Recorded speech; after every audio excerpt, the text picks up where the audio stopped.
안녕하세요. 저는 이번 2020년도에 랩 팀장을 맡게 된 생명공학부 18학번 손광호라고 합니다. 우선 오늘 회의 자리에 직접 참여하지 못하여 죄송하다는 말씀 먼저 드리고 발표 시작하도록 하겠습니다. 아마 많은 신입분들이 랩팀에 대해 궁금해하실 텐데 이번 발표에서 랩팀이 하는 일과 목표에 대해 자세히 설명해 드리도록 하겠습니다. 어, 랩팀은 쿠아스 내에서 나뉜 두 가지 팀 중 하나로서 알젠 프로젝트에서는 랩 활동을 담당해 진행하는 팀입니다. 랩팀 내에는 내부적으로 웰랩과 드라이 랩으로 하는 일을 나눌 수 있습니다. 작년까지는 랩팀이 아니라 웰랩팀과 드라이 랩팀으로 휴먼 프랙티스 팀까지 합쳐 총 3가지의 팀이 존재했으나 이번 연도에는 랩팀끼리의 소통을 조금 더 원활하게 하고 드라이 랩 쪽의 기반을 더 다지고자 랩팀으로 합치게 되었습니다. 웰랩은 말 그대로 손을 적게 하는, 즉 연구실에 직접 들어가 실험을 진행하는 역할을 뜻합니다. 쿠아스의 담당 교수님이신 최인걸 교수님께서 쿠아스 합성생물학회를 위해 연구실을 빌려주셔서 그곳에서 조교님의 도움을 받으며 실험을 진행하게 됩니다. 진행하게 되는 실험은 매년 주제에 따라 크게 달라지나 일반적으로는 기초적인 분자생물학 실험들을 다루게 됩니다. 이 과정에서 저희는 실험을 진행하기 위해서 실험을 설계하기 위한 공부를 하게 되며 실험 진행 방법을 배우고 결과에 대한 원인 분석을 하게 될 것입니다. 그리고 이런 모든 활동들을 하기에 앞서 합성생물학에 대한 이해를 가지기 위해 레지스트리 오브 스탠다드 바이올로지컬 파츠, 즉 RSBP를 공부할 계획입니다. 이 활동은 구성원 모두의 합성생물학에 대한 이해를 돕기 위해서 학회 전체를 대상으로 확대가 될 수 있습니다. 그러니 아래 링크에 들어가서 기초적인 것부터 읽어보시는 것을 추천드립니다. 드라이 랩은 반대로 손이 젖지 않는, 즉 주로 컴퓨터를 이용해 이론을 기반으로 하는 활동을 말합니다. 앞에서의 웰랩이 지인 서킷의 제작을 위해서 실험을 설계 진행한다고 한다면 드라이 랩에서는 그 실험에서 작동을 증명할 지인 서킷 자체를 만들고 그것이 작동하면 어떠한 결과가 나타날지 시뮬레이션을 하는 모델링을 하게 됩니다. 여기서 모델링이란 프로젝트에서 설정한 지인 서킷이 어떻게 작동할지 그 원리를 설명하는 것으로 방식은 결정론적, 탐색적, 확률론적, 분자 동력학적 등 어떠한 한 분야에 국한되지 않습니다. 이는 쉽게 말해서 진 서킷의 기능을 수학적으로 시뮬레이션하여 어떻게 작동할 것인지를 설명하는 것이다 라고 할 수 있습니다. 간단하게 예를 들자면 세포 내에 어떠한 자극이 들어오게 되면 단백질을 발현하는 기작이 있다고 합시다. 그러면 시간이 흐름에 따라서 그 단백질이 어떻게 발현한지를 보여주는 시뮬레이션 같은 것들이 될 수 있겠네요. 이외에도 모델링을 기반으로 한 실험 결과의 예측, 또한 웰랩에서 만든 실험 결과 바탕으로 계산하여 이론값과 비교해 효율을 계산해서 이제 모델을 수정하고 다시 이제 그 모델이 얼마나 효율적인지를 결과를 도출하는 그런 활동들을 하게 됩니다. 따라서 랩팀의 구성을 간단하게 나타내자면 다음과 같습니다. 두 활동 모두 비중에 상관없이 프로젝트에서 중요한 역할을 하기 때문에 모두 많은 양의 공부를 필요로 하게 됩니다. 이를 위해서 저희는 내부적으로도 할 일을 준비하게 됩니다. 그래서 그 할 일을 정리해보자면 다음과 같습니다. 우선 프로젝트 주제가 새로 정해질 때마다 새로운 정보가 필요한 만큼 그 관련된 개념에 대해 논문 스터디를 하게 됩니다. 이는 랩팀 멤버가 각자 그 분야에서 중요하다고 생각되는 논문을 긁어 모아와서 서로 정리하는 방식으로 진행을 할 것입니다. 이외에도 저희가 이제 학부생인 만큼 기초적인 실험 지식들도 필요하기 때문에 실험책이나 관련 논문들에 쓰인 실험 방법들을 찾아보면서 이에 대해 익숙해지는 활동도 생각하고 있습니다. 또한 프로젝트 주제에서 이번 연도에 진행할 실험 주제를 정해야 합니다. 이것이 무슨 말이냐면 모든 프로젝트는 이제 1년간 진행되는 만큼 프로젝트 주제에 맞는 모든 실험을 진행하기에는 시간이 부족합니다.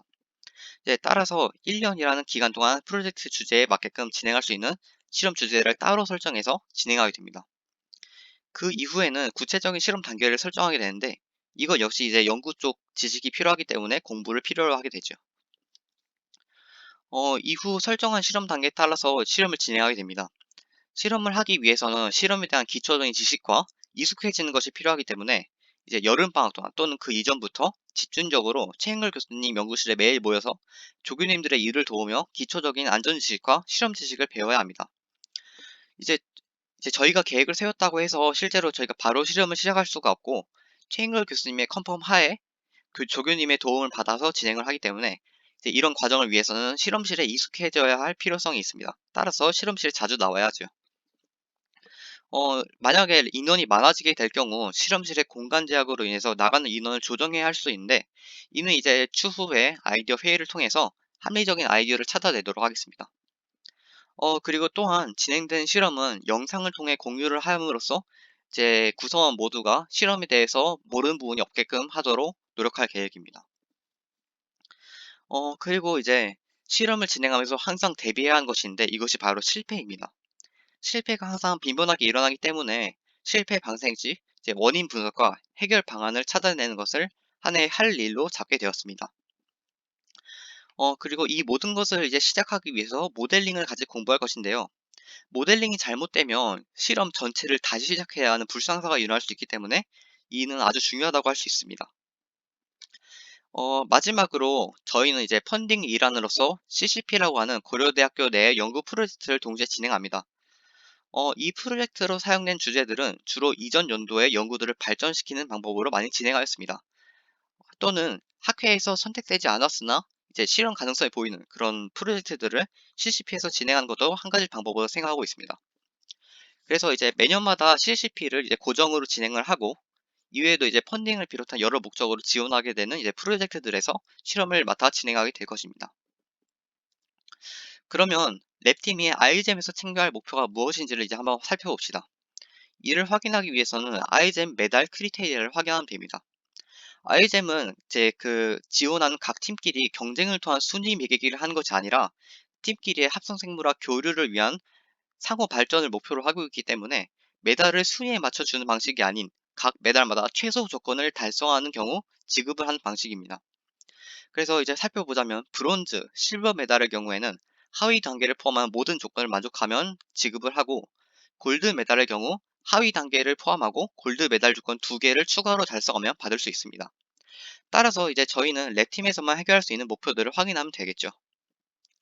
우선 세이프티 폼 작성은 저희가 프로젝트를 진행하는 연구실이 생물 윤리적으로 안전하다는 것을 알리는 목적으로 작성하는 형식입니다. IGM에서는 생명 윤리를 지키는 것을 굉장히 중요하게 여기기 때문에 이런 규격도 굉장히 중요하다고 볼 수 있습니다. 그리고 IGM에서는 매년 참가하는 팀들에게 디스트리뷰션 키트를 나눠줍니다. 여기에는 파츠 샘플이 매우 많이 드는 DNA 디스트리뷰션 키트 플레이트, 그리고 리니어라이즈드 플라스미드 100본, 컴퓨터 셀 테스트 키트 등 다양한 기초 준비물들이 들어있습니다. 여기서 DNA 디스트리뷰션 키트 플레이트로 제공되는 파츠 샘플들의 캐릭터라이제이션을 하는 것이 브론즈 메달의 조건 중 하나입니다. 여기서 캐릭터라이제이션이랑 그 파츠의 특성을 확인하는 활동으로, 이제 방법은 파츠에 따라서 매우 다양하다고 할 수 있습니다. 중요한 것은 우리가 확인한 방법과 결과를 파츠 레지스트리 페이지에 적어서 다른 팀들이 그 데이터를 보고 파츠의 특성을 알 수 있게 하는 것입니다. 이것이 아이잼의 또 다른 목표 중에 하나라고도 볼 수 있습니다.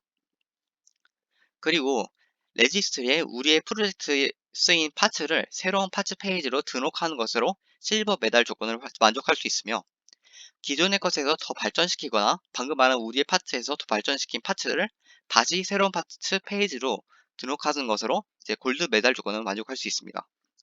또한 우리의 지인 서킷에 대한 모델링을 하는 것으로 골드 메달 조건을 다시 한번 다 만족할 수 있습니다. 즉, 랩팀이 열일을 해서 발전된 파츠 등록과 모델링에 성공한다면 실버 메달을 성공할 경우 골드 메달을 발로 승급을 하게 되는 것이죠. 그러나 랩팀 말고도 슈플 활동 쪽도 메달 조건을 달성해야 하거나 달성을 할 수 있는 목표들이 많기 때문에 꼭 한 번씩 읽어보시기 바랍니다. 그러면 현재 랩팀 멤버를 소개해 드리겠습니다. 저는 가장 가운데에 있는 사진 속의 사람으로 생명공학부 출신이며 2018년도 겨울에 쿠아스에 들어와서 2019년에는 웹랩 팀원으로 일하였습니다. 그리고 2019년도 겨울에 기초적인 연구를 배우기 위해서 최인열 교수님 학부 연구생으로 활동했으며 2020년도에는 랩팀장을 맡게 되었습니다.